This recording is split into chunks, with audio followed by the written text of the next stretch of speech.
가을 바람. 할아버지 아가타 세이지로부터 편지가 날아왔다. 준세이에게. 잘 지내고 있느냐? 준세이가 이탈리아로 간 후로 갑자기 늙었는지 몸도 쉬이 피로하고 건망증도 심해진 것 같구나. 이렇게 편지를 쓰는 것도 치매 예방을 위해서란다. 요즘 들어 여행하는 것도 겁이 나고 또 여행을 못하니 그림도 잘 되지 않아 한참이나 작품 활동을 못했구나. 그럼에도 화단의 인간관계는 더욱 깊어져 별것도 아닌 모임의 이사직을 맡을 수밖에 없게 되었단다. 나이 순이라고 하니 어쩔 수 없는 노릇이라 그냥 그 자리를 받아들이긴 했지만 모임에 참석할 때면 지겨워 어쩔 줄 모르겠다. 아무래도 의견 일치를 보기 힘든 건 이 나라의 정치나 화단이나 마찬가지인 모양이야. 예산 하나 짜는데도 이런저런 말들이 많아서 며칠을 허송세월만 하고 있구나. 기누에가 요즘 들어 자리에 눕는 바람에 외출을 삼가해 왔지만 내가 이탈리아에 있는 동안 최후의 모험을 감행해 볼까 생각 중이다. 오래전부터 관심을 가져왔던 르네상스 회화를 시간을 두고 천천히 살펴보고 싶구나. 젊은 시절에 몇 번 이탈리아의 미술관을 둘러보았지만 나이도 들었으니 그림 보는 눈도 달라지지 않았을까 해서 말이다. 아직 스케줄을 세운 건 아니지만 화단의 모임이 유럽의 어떤 모임과 교류를 가질 계획이라 하니 만일 체력만 허락한다면 그참에 내가 있는 곳을 방문해보고 싶다. 기묘마사가 동행해주면 좋겠지만 내 애비는 성격이 늘 그 모양이라 돈도 내고 싶지 않고 마음도 주고 싶지 않아서 그냥 내키면 갔다 오라고 할 게 뻔한 일이야. 그래서 아무래도 혼자가 될 것 같다. 젊은 시절부터 전 세계를 돌아다닌 하랩이라 내년에 75이라지만 이탈리아 정도는 자신이 있어. 피렌체 거리를 캠퍼스에 옮겨보고 싶구나. 그런데 너의 복원 작업은 잘 되고 있느냐? 지난번 편지에서 15세기의 프레스코화를 복원하고 있다 했는데 그것 정말 멋진 일이다. 과거를 미래에 전한다니 얼마나 멋진 일이냐. 내가 뚜렷한 신념을 가지고 직업을 선택했다는 것이 얼마나 자랑스러운지 모르겠다. 너무 서둘지 말고 그 길에 정신해 주기를 아시아의 동쪽 끝자락에서 기도하마. 이제 날씨도 점점 추워지고 있다. 젊은 시절에는 몸이 유일한 재산이야. 소중히 하거라. 이만 총총. 9월 15일 아가타 세이지. 몇 번이나 읽은 그 편지를 책상 서랍에서 꺼내 침대에서 뒹굴고 있는 매미에게 보여주었다. 매미는 다 읽고 나서 준세이 할아버지가 어떤 분인지 상상이 가 하고 웃었다. 그리고 우리는 다시 한번 결합했다. 열린 창문으로 밤바람과 함께 가을 기운이 밀려든다. 호흡을 할 때마다 가슴 깊은 곳에서 아릿한 아픔이 솟구쳐 올라 옆에 잠들어 있는 매미의 얼굴이 더욱 사랑스럽다. 몇 번이나 격렬하게 안았지만 그래도 성에 차지 않는다고 매미는 떼를 쓰다가 결국 피로에 지쳐 잠들고 말았다. 볼을 타고 흐르는 길고 검은 머리카락이 매미의 얼굴을 미묘하게 감추고 있다. 잠든 얼굴에 입을 맞추려고 가만히 손을 뻗치는데 갑자기 매미가 눈을 떴다. 깨 있었니? 꿈 꿨어. 무슨 꿈? 준세이가 내 곁을 떠나는 꿈. 맞는 꿈이야. 침묵이 흐른 후 매미는 말도 안 돼 하고 눈을 크게 뜨고는 내 목을 힘껏 끌어안았다. 달라붙어 떨어질 줄 모른다. 매미는 잠도 덜 깬 상태에서 내 얼굴을 마치 개처럼 핥는다. 나는 침에 젖은 얼굴을 옆으로 돌려버렸다. 그냥 그대로 매미는 내 위에 주저앉아 두 손으로 내 어깨를 찍어 눌렀다. 페니스 위에 허리를 내리고 천천히 움직이기 시작했다. 부드러운 그녀의 둔부가 자극적이다. 피임부터 해야지. 매미는 내 목소리를 무시하고 허리를 움직였다. 그녀의 중심부가 느껴졌다. 이미 나를 받아들일 태세가 갖추어져 있었다. 예각을 그리며 그곳으로 빨려 들어간다. 안 돼. 피임하지 않으면 안 돼. 뚜렷한 목소리로 그렇게 말했다. 매미는 분명 여전히 꿈을 꾸고 있는 게 틀림없었다.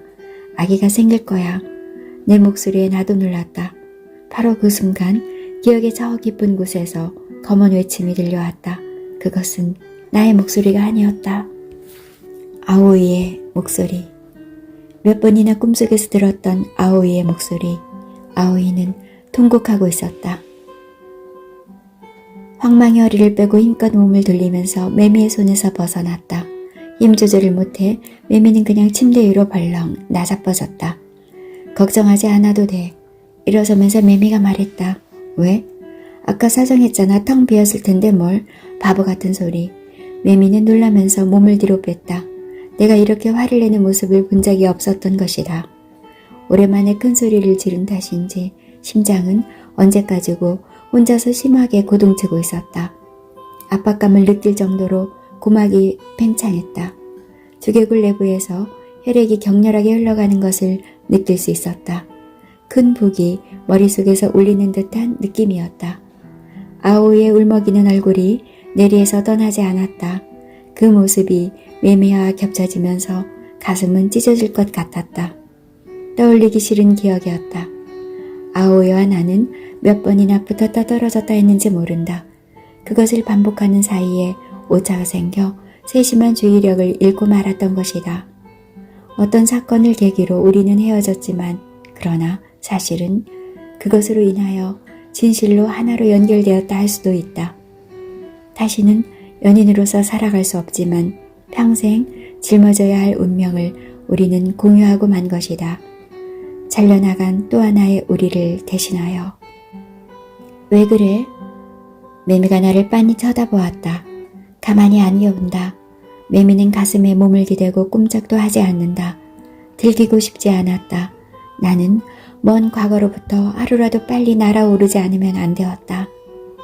매미를 아는 채 몸을 한 바퀴 빙글 돌려 이번에는 내가 위에 올라타고 그녀의 잘생긴 핑크빛 입술에 키스했다.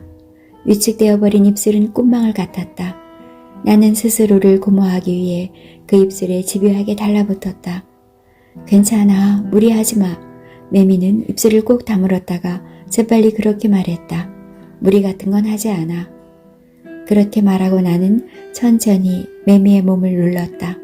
매미의 손이 내 볼을 가만히 감싼다. 이번에는 그녀의 입술이 다가와 내 입술을 빨아들인다. 우리는 오래 키스를 나눴다. 서로의 혀를 깊게 빨고 입술을 떼고 다시 깊게 빨고. 또 한 번의 교접이 끝난 후 매미는 벌거벗은 채 창가에 섰다. 밤하늘을 올려다보는 그녀의 뒷모습이 아름답다. 그녀에게는 수치가 없었다. 아무것도 숨기려 하지 않았다. 그러고 보면 처음부터 우리는 빛 아래서만 서로를 갈구했다. 아오이가 어둠 속에서만 갈구했던 것처럼. 이탈리아인의 피가 섞인 그 멋들어진 각선미를 자랑하는 것도 아니다. 그녀는 육체뿐만 아니라 마음도 늘 겉으로 드러내버린다. 아빠를 만나러 갈까 해. 매미를 바라보려고 나는 몸을 일으켰다. 실내 등불을 받아 눈동자가 은은히 빛을 발하고 있다. 밀라노까지? 이제서야 결심이 섰군. 답답한 마음을 해소하려면 어떤 행동이라도 해야 될 것 같아서 나는 호호하고 나도 모르게 감탄사를 바라고 말았다. 매미는 내게서 등을 돌렸다. 밀라노까지 같이 가줄래? 침대에서 내려와 매미 곁으로 걸어갔다. 나는 그녀의 옆 얼굴을 빤히 쳐다보았다. 검은 눈동자가 은밀한 빛을 발하고 있었다. 기분 좋은 가을 바람이 볼을 서늘하게 애모하고 있었다. 가줄게 하고 나는 낮게 중얼거렸다. 미안해. 그렇지만 혼자서는 자신이 없어. 괜찮아. 같이 가줄 테니까. 나는 다시 한번 말했다.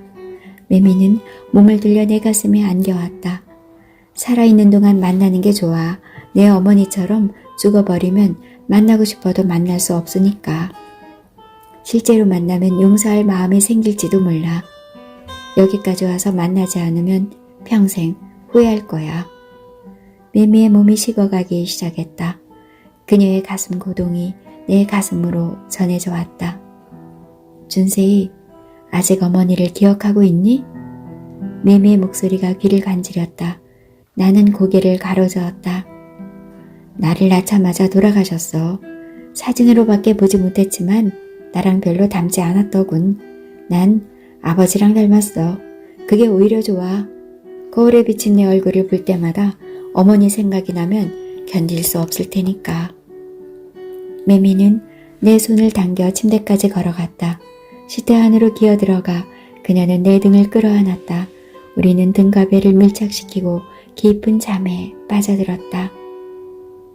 다음 날 아침 공방에서 전화가 걸려왔다. 제일 고참 복원사였다.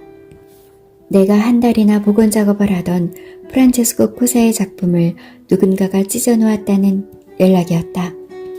황망히 옷을 걸치고 매미를 혼자 남겨둔 채 무작정 아파트를 뛰쳐나갔다. 공방에 도착하자 소련생들이 그림을 둘러싸고 있었다. 나는 그들을 밀치고 안으로 파고들었다. 사정없이 칼로 그은 X자. 그림은 무참히 파괴되어 있었다. 입이 딱 벌어졌다. 앞으로 며칠만 있으면 완성이다. 도대체 무슨 일이 벌어졌는지 그 순간은 이해할 수 없었다.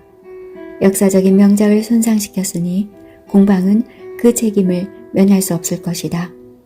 그와 동시에 선생의 신용은 결정적인 타격을 받을 것이다. 다카나시가 왔다. 내가 눈을 내리깔고 아무 말이 없자 그는 사건의 전말을 수련생으로부터 전해 듣고서는 이게 무슨 일이야 하고 큰 소리로 외쳤다. 다카나시가 미간을 찌푸리며 걱정스럽다는 제스처를 보이면 보일수록 내 가슴 속에서는 그에 대한 의구심이 부풀어 갔다. 누가 이런 짓을? 다카나시의 어투가 몹시 의도적으로 들렸다. 아침에 와보니 이렇게 되어 있더군. 처음 발견한 사람이 말했다. 그 외에는? 아직 다 살펴보지는 않았지만 달리 이상한 점은 없는 것 같고 없어진 그림도 없어. 선생이 손보고 있는 페루지노는 괜찮은데 도대체 무슨 이유일까?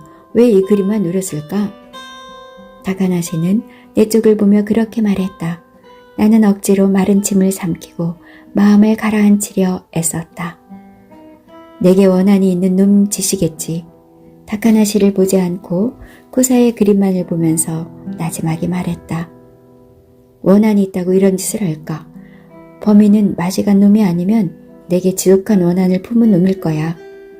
나는 큰 소리로 내가 한 짓이잖아 하고 외치고 싶은 기분을 억누르며 크게 한숨을 쉬었다. 이번에는 안젤로가 얼굴을 내밀었다. 안젤로와는 그 이후로 대화다운 대화를 하지 않았다. 내가 피한 것이 아니라 그쪽에서 나를 피했다. 안젤로는 무침이 잘려나간 그림을 보고 놀라는 표정을 지었지만 그와 동시에 내 시선을 피하기도 했다. 그런 행동이 수상쩍었다. 안젤로와 다카나시가 한 통 속에 되어 저지른 일인지도 모른다. 한번 의심하기 시작하자 의구심은 끝도 없이 일었다. 선생은 출근하자마자 나를 다락방으로 불렀다. 나를 바라보며 선생은 어떻게 생각하니? 하고 물었다. 누가 범인이라고 생각하느냐는 뜻으로 받아들였다. 목적까지 차고 올라오는 말이 있었지만 다카나시와 안젤로의 이름은 말하지 않았다. 큰일이야. 도둑의 수행이라면 어떻게든 협회 쪽에 변명이라도 할 수 있지만 믿고 싶지는 않지만 우리 사람들 중에 범인이 있다면 이 공방 전체의 신용은 결정적인 타격을 입을 거야. 숨길 수도 없고 이미 코사는 찢어져 버렸으니. 선생의 당혹감이 그대로 내 가슴에 전해져 왔다. 그녀가 이렇게 동요하는 것은 본 적이 없다. 이제 어떡하지요? 잘은 모르겠지만 아마 큰 소동이 벌어질 거야. 우선 경찰에 연락해서 수사를 의뢰해야겠지.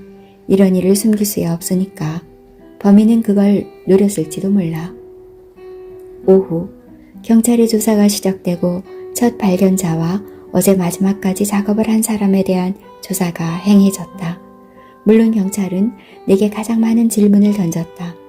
누군가에게 이 공방에 대해 원한을 살 만한 일을 한 적은 없는지, 이런 짓을 할 만한 사람에 대해 짐작 가는 데는 없는지를 물었다.